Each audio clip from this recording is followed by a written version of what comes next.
What's good, everybody in the building, man? It's your boy Tony D2 Wild checking in once again. And today, guys, we have the Rainier Arms RUC Pro, and this is their DI gun in 5.56, and this is their pro version of their RUC rifle. And the RUC rifle, for the most part, is available in rifle configurations as well as in a pistol configuration. They also have these in uppers as well, or just flat out rifles like you see here. This one, as you can see, is a 16-inch full-on rifle in their Pro Series. And the Pro Series, in my opinion, though, is a very solid rifle. I wouldn't call it entry level, but slightly above that of the entry level, because they have the RUC itself, which is a good solid entry level rifle. This one is a little bit a step above, but it's not going into your crazy upper price ranges of more, I would say, brands maybe like a Daniel Defense M4A1 or LWRC. It's a good medium of it, and what you get out of this for the price is very solid, duty ready, home defense ready, and I would say something you could trust your life with. This is something solid that you can get out the gate and be just as good as pretty much anyone else, because I do feel like at a certain point when it comes to rifles, it's like you're kind of just paying for the extras at that point, It's kind of like gaming, right? When you think of like a PS5 or an Xbox One or whatever, like it gets to a point where you have maximized all of the type of specs in there, and now you're just adding on to things, It gets, or maybe even like a car, right? A Toyota is going to get you from point A to point B. You might want a Porsche instead, though. That gets you there a little bit faster or looks a little bit better. At the end of the day, they both do the same thing.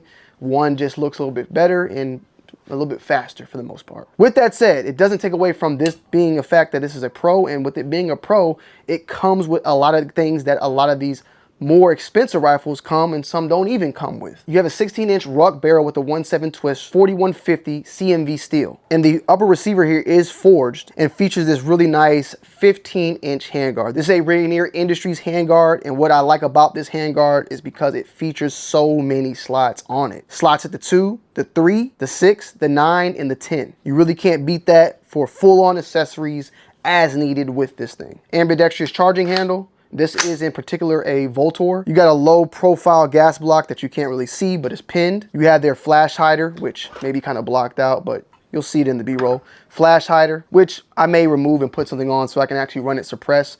One reason why, we'll talk about this light a little bit later as well, but I'll explain why it sticks out further than the barrel. You also have their forged lower receiver, and their buffer system is also a Voltor buffer system. This is their A5, and what they call it is the Voltor A5 with Springco rifle link spring A5 H1 buffer, which is 4.56 ounces. The trigger is a Smith's tool trigger, pretty typical 2-stage trigger. B5 Systems Bravo stock. Magpul, this is the MOE Plus K2, and it's pretty much like an MOE, but it's actually rubberized. And I didn't know that they even had these. Like, I didn't know Magpul sold these, and this is definitely like a grip that I might get jiggy with. Like, I've been a big B5 fan. I love the B5 grips overall. I love the grips that come with some of the 6 as well, but this grip, this rubberized grip, it's kind of like a Hodge kind of feel and texture, but Magpul.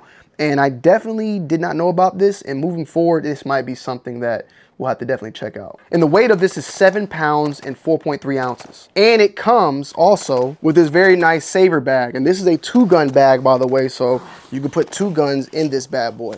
Really nice for the range, carrying, keeping your stuff clean, and many pouches for all your accessories that you want to bring to the range as well. Now, we also have here, this is a collaboration with Rainier Arms and Cloud Defense, and this is for the Rain 3 weapon light. And as you can see, it's a pretty big boy light, and it sticks out further than the barrel on how I have it set up. We'll talk about that a little bit later, but it does come with the push pad. The push pad, though, is a clicker. So you click it on, click it off. Now, when you have it clicked on, you can utilize the motion on that to take it on and off. But when it's off, there is no motion on there, which I'm not a fan of. Now, for the actual like touch itself, you can activate it this way with the motion or the toggling on and off without having to necessarily press it. At the same time, something that I've been looking into and thinking about doing is starting to run without pressure pads and more so running it on the left side and having my thumb be actually the thing that presses to do so.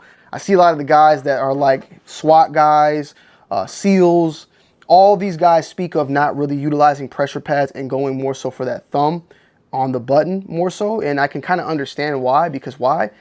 I don't ND when it comes to shooting, but I do definitely ND when it comes to the light. Like when I'm shooting the gun a lot and I'm just, you know, clinching up, there's times. Now this one in particular, you have to actually press it down. But there's been plenty of times I've seen B-roll of me shooting on pressure pads and I'm actually activating the light accidentally. So that is something that, you know, I'm starting to think about making some changes. Now we're talking about the rifle, but I want to say a lot about this as well because this is pretty dope, and we'll probably do like a short or something dedicated to it as well. But the output on this is 1250 lumens with 100,000 candela, 95 minutes of runtime, dual fuel, 18650 rechargeable batteries, or 2 CR123s. The overall length is 6.17 inches, bezel is 1.3, and the weight is 6.9 ounces with the battery and the remote switch. It's waterproof IPX8, fully submersive up to 100 feet. Comes with a Picatinny rail that is in there so that you can throw that on there. It does say on here momentary and constant on, but I don't know. Maybe I don't have it set up right. I don't know, but this is not, I guess they're calling this the momentary where it's like that. I don't know, but that's just the case when it comes to that. And it's 3 millimeters of thickness on the lens, so it's pretty durable as well. Now back to the rifle. Sorry about that. When it comes to the rifle itself, you got full ambi on the safety right here, as well as ambi on the charging handle. You don't have the ambi though on the bolt release or the magazine release, which another thing I'm learning is ambi's not as crazy as it may seem. Ambi might be crazy for someone that shoots left-handed, but more so for me is like I utilize everything on my, you know, on this side. I don't really utilize, I utilize of course the mag release, but I don't utilize like bolt release and all that. It's cool to have, it's not necessary to have though. I love the pin systems that they utilize on the lowers as well. They're very nice and divoted and like the way they're put in. This 45-degree safety is also cool as well. 16-inch rifles definitely still have a place at the end of the day. I know people love their 14.5s pin and weld. They love their, you know, pistols with their braces. 16-inch still has the purpose. And when it comes to Rainier, especially like their barrels and everything, you get a really solid type of gun out of this build in particular. And it being 16 inches, it's going to be extremely, extremely accurate. I'm definitely going to be taking this off. And one of the reasons why I always run my light further out than the muzzle device is because I plan to utilize that particular gun more so in a suppressor type of state. So running it with a suppressor, I like to get my light out as far as possible so that when I am utilizing the light when needed, I'm not blocking the light, or the light is not getting blocked by anything that is in front of it. And having it further out or more so in line with the suppressor, you're gonna, you know, help that light get its full bezel and candela, you know, shined out on what you're trying to shoot. So that is something to keep in mind that I like. With that said, this thing shot fabulous. It didn't have any hiccups or any issues whatsoever. I've already built another Rainier Arms type of gun, the Mini Mark 12. You guys check that video out as well. And we also got a 10.5, the pistol version. I think that one might be a RUC, or it could be a RUC Pro 2. Don't hold me to it. We have another 10.5 version though, a pistol version from Rainier that we got in, and we're gonna be doing some testing on that as well. Definitely a little, you know, some people don't think first when it comes to rifles, they think Rainier Arms, but when it comes to building rifles, people think that all the time. And I built several rifles based off of their barrel systems, but now that I know they have this whole RUC kind of ready to go out the gate, this is definitely something to keep in mind. And the price point is not bad, and you get a lot of the dope features that are featured in some of your higher type of branded ARs. I forgot to mention, but they also have their bolt carrier group, which is match grade, and it is made out of nitride. So that is another thing to mention as well. But with that said, a very nice rifle overall.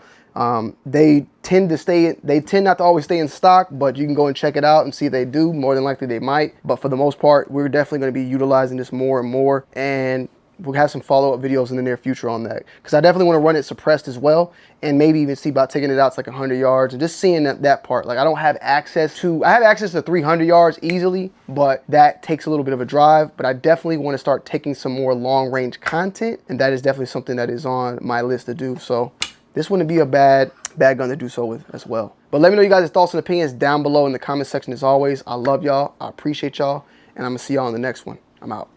Peace.